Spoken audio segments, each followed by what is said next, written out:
অম্বুবাচী 2025 কবে পড়েছে?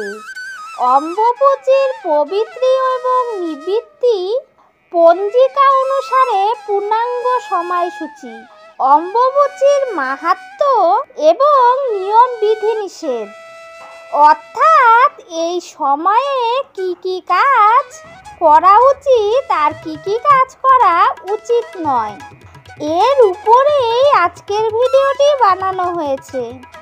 নমস্কার বন্ধুরা, আমি সুচরিতা। আমার রিয়ান সোনা সুচরিতার আরেকটি নতুন ভিডিওতে আপনাদের সকলকে স্বাগত জানাই। বন্ধুরা, আশা করছি ঈশ্বরের আশীর্বাদে আপনারা ভালো আছেন এবং সুস্থ আছেন। সামনেই আসতে চলেছে অম্বুবাচী। ধর্মীয় বিশ্বাস, এই সময় ঋতুমতী হন মাতা বসুন্ধরা। সেই উপলক্ষে নানা নিয়ম পালন করা হয় সারা দেশ জুড়ে। ঋতুমতী হলে মেয়েদের সন্তান ধারণের ক্ষমতা জন্মায়। তার মানে এই অম্বুবাচীর পরেই শস্য শ্যামলা হয়ে ওঠে বসুন্ধরা। আষাঢ় মাসে মৃগশিরা নক্ষত্রে তৃতীয় পদ শেষ হলে মাসের চতুর্থ পদে শুরু হয় অম্বুবাচী। 3 দিন ধরে চলে। এই সময় মাটি কর্ষণ অর্থাৎ কৃষিকাজ বন্ধ থাকে। দেবী মূর্তি ঢাকা থাকে কাপড়ে। এই 3 দিন অনেক মন্দিরে পুজো বন্ধ থাকে। মাটির উপরে আগুন জ্বালিয়ে রান্না করেন না সন্ন্যাসী, ব্রহ্মচারী ও বিধবা মহিলারা। যারা অম্বুবাচী কঠোরভাবে পালন করে তারা এই 3 দিন খেয়ে থাকে শুধুমাত্র ফল ও মিষ্টি। এই সময় মানে এই 3 দিনের মধ্যে কোনো শুভ কাজ করা হয় না। সনাতন ধর্মে অম্বুবাচীর আছে বিশেষ গুরুত্ব। তাই অম্বুবাচীর এই বিধিনিষেধগুলি প্রত্যেক হিন্দুদের মেনে চলা উচিত। তাই আমার সকল বন্ধুদের অনুরোধ জানাবো ভিডিওটি পুরো দেখার জন্য। ভিডিওটি স্কিপ না করে পুরো ভিডিওটি দেখবেন বন্ধুরা। নতুন বন্ধুরা আমার চ্যানেলটিকে সাবস্ক্রাইব করে পাশে থাকবেন। পুরো ভিডিওটি ভালো লাগলে লাইক, কমেন্ট, শেয়ার করতে ভুলবেন না। কমেন্ট বক্সে জয় মা কামাখ্যা দেবীর জয় লিখতে একদমই ভুলবেন না। চলুন বন্ধুরা, এবারে জেনে নেই অম্বুবাচী 2025 কবে পড়েছে। তাই একটা কথা প্রচলিত রয়েছে, কিসের বার কিসের তিথি। আষাঢ় মাসের 7 তারিখ অম্বুবাচী। এইবারও ওই দিনেই অম্বুবাচী শুরু হচ্ছে। অম্বুবাচীর সময় অনেক তীর্থস্থানে মেলা হয়ে থাকে। অম্বুবাচী মেলা খুবই বিখ্যাত সতীপীঠ কামাখ্যায়। এই সময় দেবীর মন্দির বন্ধ থাকে। সকলেই মন্দির ঘিরে কীর্তন করেন। এরপর চতুর্থ দিনে চতুর্থ পর্যায় শেষ হলে মন্দির খুলে যায়। রক্ত বস্ত্র আশীর্বাদ হিসাবে মেলে। ভক্তদের বিশ্বাস, এই কাপড় গ্রহণ করলে মনে সকল আশা পূর্ণ হয়। এই বছর অম্বুবাচী পড়েছে 7ই আষাঢ় 1432, 22শে জুন 2025 রবিবার 2:57 থেকে শুরু হচ্ছে অম্বুবাচীর পবিত্রি। অম্বুবাচীর নিবৃত্তি হচ্ছে 10ই আষাঢ় 1432, 25শে জুন 2025 বুধবার রাত্রি 3:21। অম্বুবাচীর নিবৃত্তি। উড়িষ্যায় এই পার্বণকে রজ উৎসব বলা হয়। সতীপীঠ কামাখ্যা এই উৎসব বড় করে পালিত হয়। কথিত আছে এই সময় মন্দির থেকে লাল তরল নিঃসৃত হয়। দেবী ঋতুকাল সম্মত মনে করে এই উৎসব পালিত হয়। এবার আমি বলে দেই অম্বুবাচী সময়কালে গৃহস্থ মানুষেরা কি কি নিয়মবিধি পালন করে। অম্বুবাচীর নিয়মগুলি সমস্ত হিন্দুদের মেনে চলা উচিত। যদিও অম্বুবাচীর বিশেষ নিয়ম পালন করে বিধবা মহিলারা ও সন্ন্যাসীরা। অম্বুবাচীর সময়টুকু বিধবা মহিলারা 3 দিন ধরে এই ব্রত রাখেন, অর্থাৎ অম্বুবাচীর পবিত্রি থেকে নিবৃত্তি পর্যন্ত সময়কালটা তারা ব্রত রাখেন।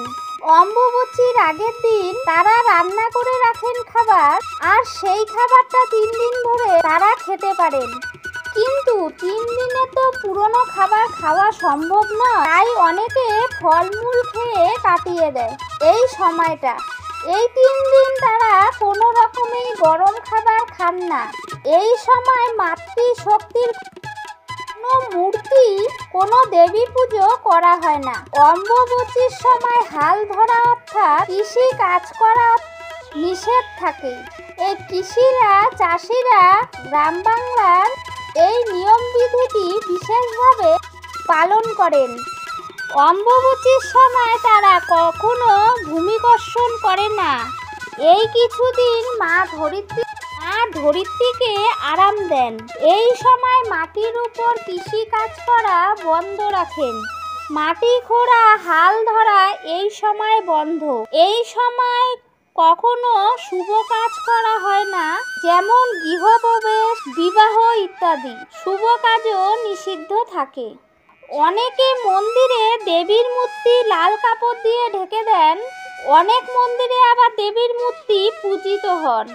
যাদের বাড়িতে মাতৃশক্তির বিগ্রহ রয়েছে তারা সেই মূর্তিটি লাল কাপড় দিয়ে অম্বুবাচীর পবিত্র সময়কালে সেটি ঢেকে দেন এবং নিবৃত্তি হয়ে গেলে লাল কাপড়টি সরিয়ে মায়ের মূর্তিটি ভালোভাবে পরিশুদ্ধ করে অর্থাৎ গঙ্গা জল দিয়ে সেটিকে অভিষেক করার পর পুনরায় স্থাপিত করেন আসনে এবং পুনরায় পূজা অর্চনা শুরু করেন। আবার অনেকেই মনে করেন এই নিয়মটি গৃহস্থ বাড়িতে পালন করা অতটাও জরুরি নয়। বন্ধুরা, বাড়িতে আপনারা কোন নিয়ম মানবেন, কোন নিয়ম মানবেন না, সেটা তো সম্পূর্ণই ব্যক্তিগত ব্যাপার।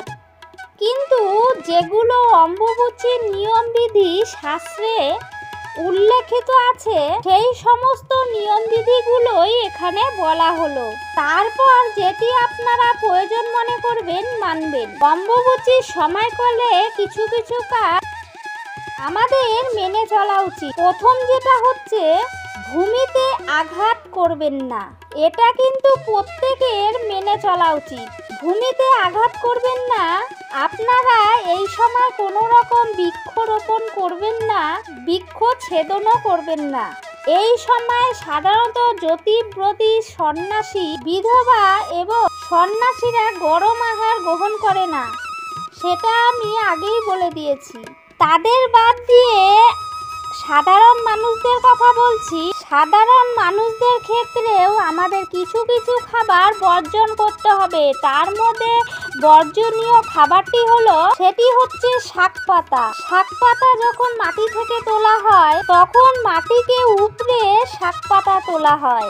তাই এমন কিছু খাবার এই সময় গ্রহণ করা একদমই উচিত নয়। মাটিকে উপড়ে যে ফলটি বা সবজিটি আনা হয়ে থাকে, তাই এইসব খাবার কখনোই খাওয়া উচিত নয় এই 3 দিন। অম্বুবাচী চলাকালীন সময়ের মধ্যে অর্থাৎ অম্বুবাচীর পবিত্র সময়ের মধ্যে প্রবৃত্তি এবং নিবৃত্তির মাঝখানে যে সময়কাল, তার মধ্যে আম দুধ খাবার একটি নিয়ম আছে এবং প্রত্যেকেরই এটি খাওয়া উচিত।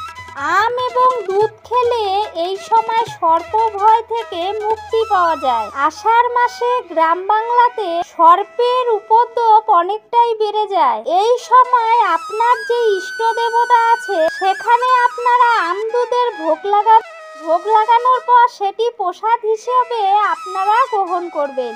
অম্বুবাচীর মধ্যকার সময়কালে আম এবং দুধ প্রত্যেকেরই খাওয়া উচিত।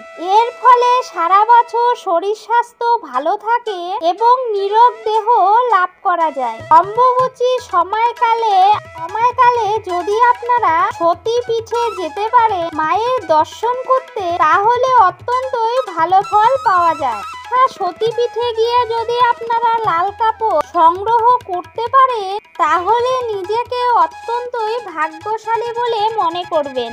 আপনার পরিচিত কোনো বিধবা মহিলা যদি অম্বুবাচী পালন করে তাকে ফল মিষ্টি অবশ্যই দেবেন। এটা করলেও অনেক পুণ্য ফল অর্জন করা যায়। আজকের ভিডিওটি আমি এখানেই শেষ করছি বন্ধুরা। ভিডিওটি ভালো লাগলে লাইক কমেন্ট শেয়ার করবেন। আমার নতুন এবং পুরনো বন্ধুদের অনেক অনেক ভালোবাসা ও ধন্যবাদ জানিয়ে আজকের ভিডিওটি আমি শেষ করছি। সবাই ভালো থাকবেন, সুস্থ থাকবেন। ধন্যবাদ বন্ধুরা।